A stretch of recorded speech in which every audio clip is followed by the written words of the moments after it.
Okay, so now we will move on to the typical problems you may face in resistance spot weld. Any questions so far? Mechanical testing of the resistance spot welds, right? So, three important factors. Okay, you measure the strength and ductility as function of weld nugget diameter, right? Identify what is the maximum strength at a given diameter, and then once you know that, you can also look at the plug failure, plug ratio, right, and identify which combination gives the best strength as well as the acceptable plug ratio, and then you identify what diameter would give you that. So, from the diameter you can calculate what current and time you need to achieve the diameter. Is it clear? So, what are the typical problems that are generally associated with the resistance spot welding? Okay. The process window is extremely narrow, right.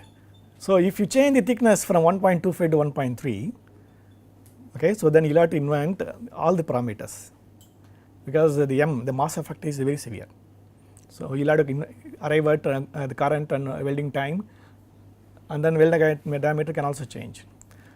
So, for a given thickness, for a given composition, there is a process window, you can use it. If you change the thickness, we will have to do all the exercise, weld growth curves, mechanical properties, they all to be established to identify the process window, right. So, that is the process conditions are very subjective with respect to the thickness, material, right. Even if you are changing the supplier, right, then the composition can be small, slightly vary, right, isn't it. So, when you want to buy a motorbike, the dealers would also know how to service it, isn't it. So, otherwise there is no point in selling it. In a similar way, if a steel maker is supplying to a customer, steel maker's duty to give a customer what are the welding parameters he has to adapt, because otherwise customer won't buy it, right. So, for a given thickness, for a given material, this process window has to be generated. So, this is elaborate exercise, because if you look at you go to the steel making industry and a testing lab, there are a couple of engineers would always daily work on resistance spot weld. You would take it to and pull it and fail and identify the weld nugget size, plug ratio, and you plot, generally he plots the weld growth curve as a function of weld metal properties and plug ratio. That is his job. Day in day out he would test only resistance spot weld, because the number of samples he has to test is enormous. Okay. So, suppose if a small change in the composition, the process window will change, right. To achieve weld growth curve, we have to do at least 100 experiments, because varying current, number of currents he has to change, isn't it. Okay. So, from 3 ampere, 3.2, 3.3, 3.4, 3.5 amperes until say 8 amperes where I max would be. Then he has to measure the weld nugget size, and for each sample he has to pull, right, to identify the strength and the plug ratio, right, it is clear. And then he has to repeat it to look at the consistency in the experiments, and then arrive at the process window. Okay, this is the process window, this is the current, this is the thickness, right, and this is the material, this is the weld nugget diameter you will obtain, and then this will be okay. And this is assuming that the electrode is good, intact. So, the second point is going to affect that. For example, if you are using a zinc coated steel, which is very widely used for automotive applications, like galvanized steel, right. So, if you have a zinc layer, so you would also have a diffusion of zinc from the zinc galvanized layer to the electrode copper, isn't it. So, copper and zinc forms brass. So, if you are forming a brass, if a zinc diffuses to copper, right, and then you also change the resistance, isn't it, of the electrode surface. So, then the contact resistance changes, contact resistance between the electrode and the sheet. So, the entire exercise of generating process window, assuming that you have one electrode and the material. So, over the time with the number of welds, if the electrode surface is changed, the condition is changed, so then the weld nugget diameter won't be the same, isn't it. So, then you may also have different weld nugget diameters, or the shape of the weld nugget itself will change if the zinc diffusion is not uniform, if it is happening in only at the edges, for example. And then you may also change the weld nugget diameter inconsistently over the time. So generally there is a big problem. So there is a lot of research is going on to invent the electrode which can withstand for large number of welds. So in some cases after 50 welds sometimes electrodes are changed, and in some cases if the material, the galvanized layer thickness is different, for example instead of galvanizing you can also do galvannealing. So there the zinc layer, it is not as a pure zinc. So the zinc layer is annealed, so to form an iron zinc intermetallics, just to avoid this problem, right, so that zinc diffusion can be retarded because it is already a compound, right. And there are some other lying the coatings people are working on, like in silicon based coating, aluminum based coatings, aluminum silicon based coatings, just to avoid this problem. So the other development has happened is to replace copper with the some other alloys, for example cobalt chrome, or even doping copper with some rare earths, or having a coating on the copper without affecting the resistance of the copper electrode. Okay. So the other the disadvantage and the problem is faced in resistance spot welding is if the geometrical consideration is not taken care of. So if L by 2 is not maintained, so if you are not welding in a good sequence, if the weld is placed in an arbitrary manner, then the fit up of the part can be affected significantly. Okay. Okay. So for in order to achieve a good geometrical and the load distribution, obviously if the weld has to be placed in correct location. Okay. Otherwise it may lead to a poor fit up of the parts, right, clear.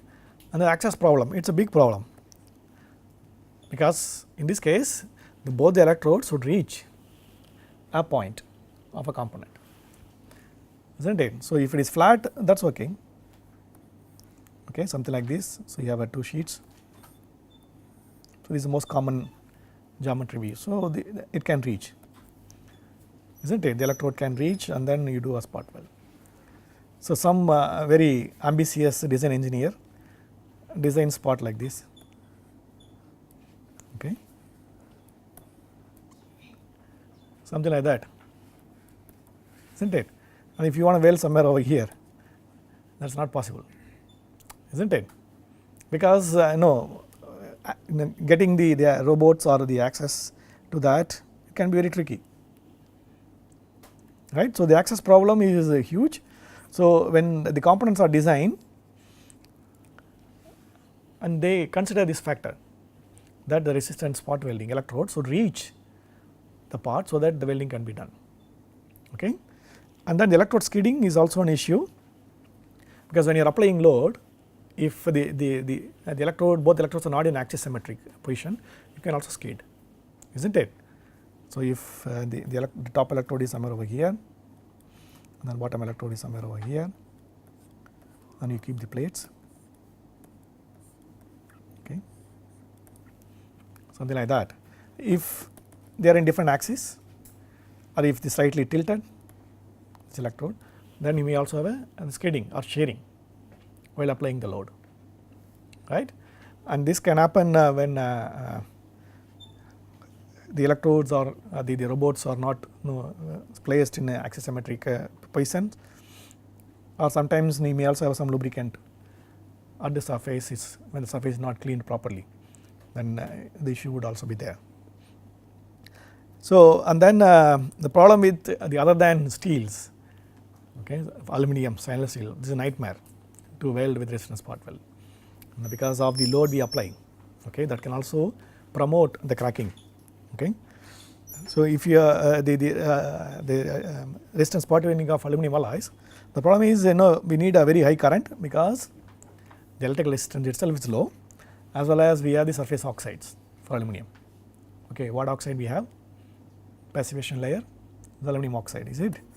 Al2O3. Similarly in stainless steel, okay, chromium oxide, right.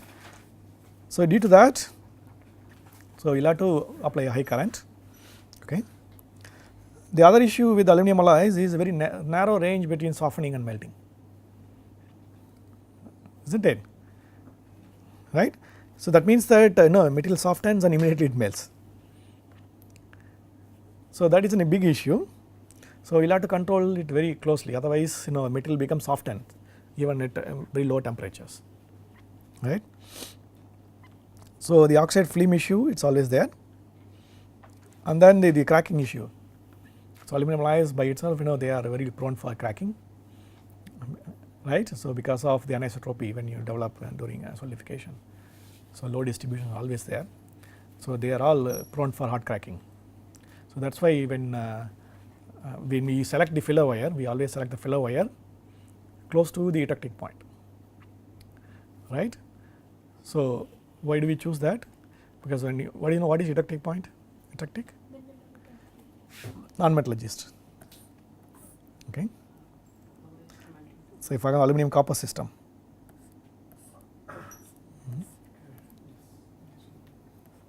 right.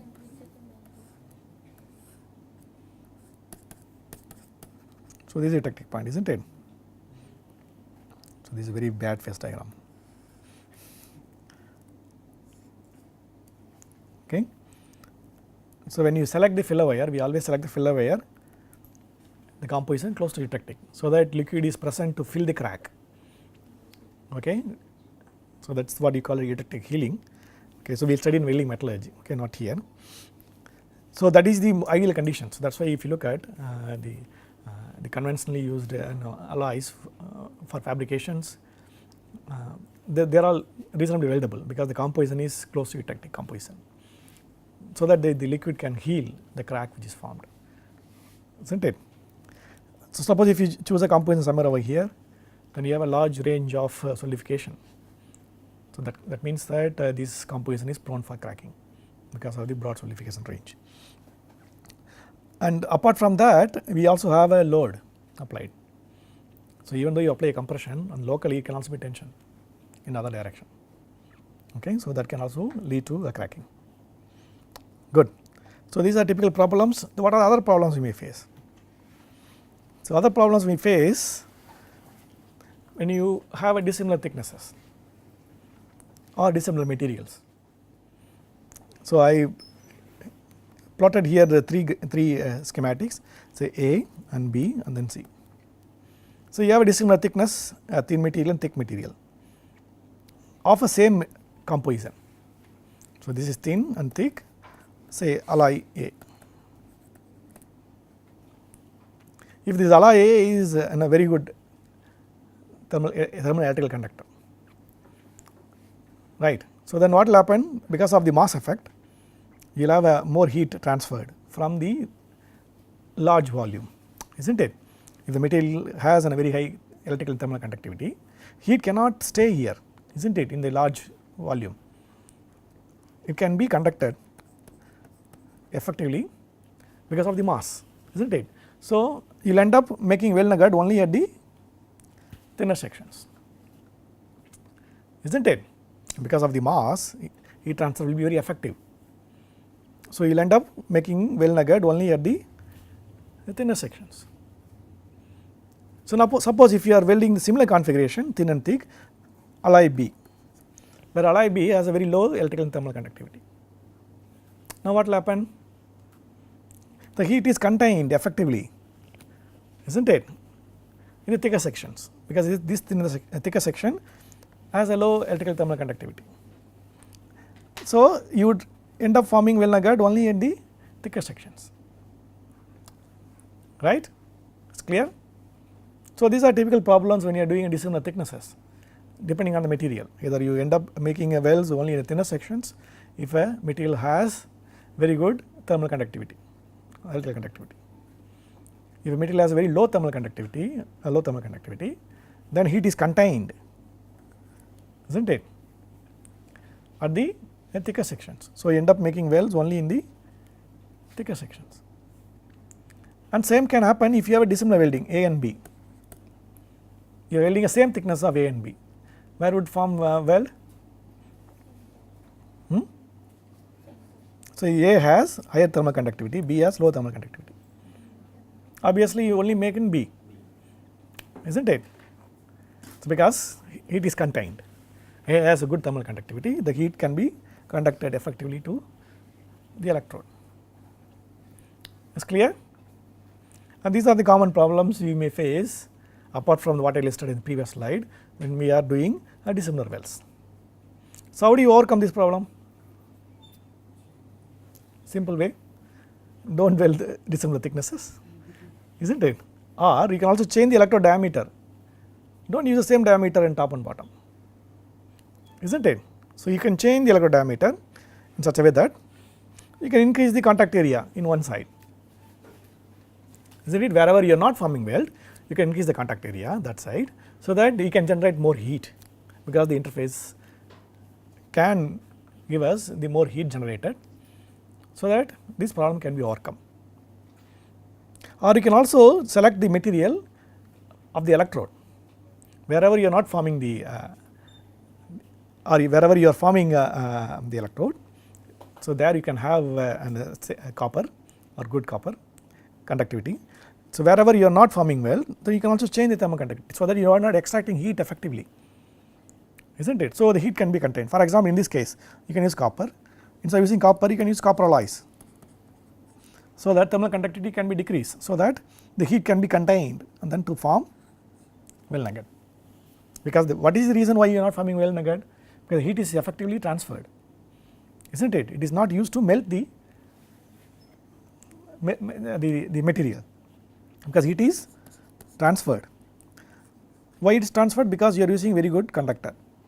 So you change the material, so you change it to a poor conductor, so the heat is contained. That means that you can form the weld nugget. Or you can also increase the electrode size, contact area, so that you generate more heat. So you can avoid the problem of say dissimilar thicknesses or dissimilar materials by carefully changing the contact area or the material of the electrode. Yes, it's clear? So what is the contribution of mass effect? The mass effect in this case, again it is a combined effect. Okay, so if you are doing in dissimilar thicknesses, again you can also calculate for a given, you can calculate the mass. In this case Cp is changing, isn't it? If you are doing dissimilar material. But this was the case for similar material. Is similar material, but in this case the m, the mass effect, the m is influence, right? So m you are talking about can also be different, isn't it? So here you have more mass. The Cp is measured as a function of joules, kilograms, Kelvin. So this is changing here also, isn't it? Right. So in a way, the specific heat capacity is defined by the kilogram. So here you have more volume of material, so more heat is needed, isn't it? So that is the Cp effect, the mass effect. Yes, it's clear? Good. Any questions so far in this, the problems? The other problem I already explained is weld brittleness because of the high alloying elements. That is a huge problem. So this metallurgically is very challenging to improve the mechanical properties, right. So first thing we tackle when we are developing a steel product, so we will have to identify whether the weld brittleness is not significant, right. So when physical metallurgy is working, when they do research to develop a new steel composition, okay. So for physical metallurgies the welding is nightmare, okay. So they would add phosphorus, silicon. For their role is to get a good yield strength, ultimate tensile strength, good elongation and good ductility, as well as say for example deep drawability, stretchability, and they can achieve with fantastic microstructures with the properties. So when they give it to us, they cry, no, you guys are not going to come out, this material is not weldable. So, there are so many microstructures, fantastic microstructures generated over the years with super properties, like for example TWIP steel. What is TWIP steels? Anybody knows? Yeah, so twin induced plasticity steel, and it has 12% manganese average, so 6 to 12% manganese. Excellent material, very high strength, austenitic, okay, ductility can be as high as 30 to 35% can be used, but it cannot be weldable. Okay, as long as it is not weldable, it is not going to be commercially applied, right.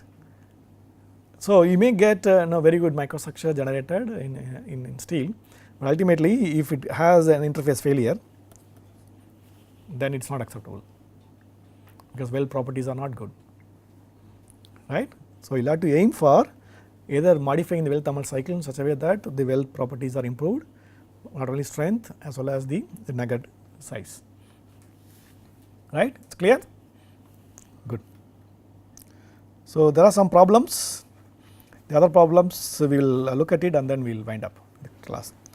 So, the two important problems that are commonly observed during welding is the shunt effect, which I already explained.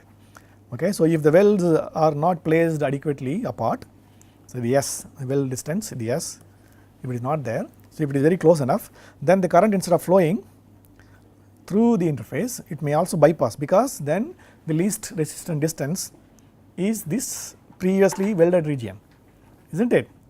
So, the electrons would travel through the previously welded nugget and then travel back, isn't it? So, in this process the weld which is already formed is also heated, isn't it? So, when the electron travels, obviously it has its bulk resistance, even though there is no contact resistance. The bulk resistance will lead to heating of the weld which is already formed. You will end up heat treating the weld, and then you will end up affecting the weld nugget size here, because whatever current you send, it is not used to generate the weld nugget, isn't it? It is bypassed. So, this effect is significant if the weld spacing is not controlled properly, if the welds are placed close to each other. So, then you have a shunt effect. Yes, it is clear, and this is commonly observed. That is why the weld spacing is very critical in order to avoid the shunting. Then you will end up reducing the weld nugget size where you are welding, and you will heat treat the weld which is already made, right. The other problem which is observed, especially when DC current is used for welding. So, that effect is known as Peltier effect. It is not Peltier, it is Peltier, it is French spelling. Okay. Okay. So, it is Peltier. So, this effect, the Peltier effect, is opposite to Seebeck effect. So, what is Seebeck effect? Not just junctions, dissimilar junctions. Okay. So, what is the Seebeck effect? So, when two dissimilar junctions are kept at two different temperatures, there is an EMF generated, isn't it? What is the application of common application of Seebeck effect? Thermocouple, temperature measurements. Okay. So, now we have opposite effect. So, when you have a DC current, so you have plus minus, right. So, imagine in this case we have already a dissimilar junction. So, for example, here copper aluminum. So, you have one dissimilar junction and other dissimilar junction. Okay. So, when the known amount of EMF is passed, it is impossible to generate same temperature in these two dissimilar junctions. It is always one hot end, one cold end, isn't it? So, same as Seebeck effect. Seebeck effect, the EMF is generated by two different temperatures, isn't it? So, now you have a dissimilar junction, two of them, you pass an EMF, these two temperatures can never be same, isn't it, right. So, that is the opposite of Seebeck effect, not opposite, it is a inverse of Seebeck effect. Seebeck effect, you keep the dissimilar junctions in different temperature, there is one EMF. Now, you have two dissimilar junctions, you pass one EMF, and these two junctions can never be in the same temperature, they always be hot and cold, right. And during welding, resistant spot welding, especially this happens when we use a DC current, direct current, because one EMF, there is a flow of current from negative to positive, that is the EMF you have, and you have dissimilar junctions, you have here and here. So, if in this case when you have an EMF, you have dissimilar junction, and these two junctions can never be in same temperature, right. So, that is a Peltier effect. So, you always make the weld, if you are doing it in a DC current, the weld in hot junction will be wider and the cold junction will be smaller. So, the weld nugget will not be uniform. So why you not this effect we can join dissimilar metals? That is possible, but which one will be hot end, which will be cold end, that depends on the polarity. Okay. But this effect, if you are using dissimilar joints, the hot end would always have a high erosion of the electrodes, isn't it?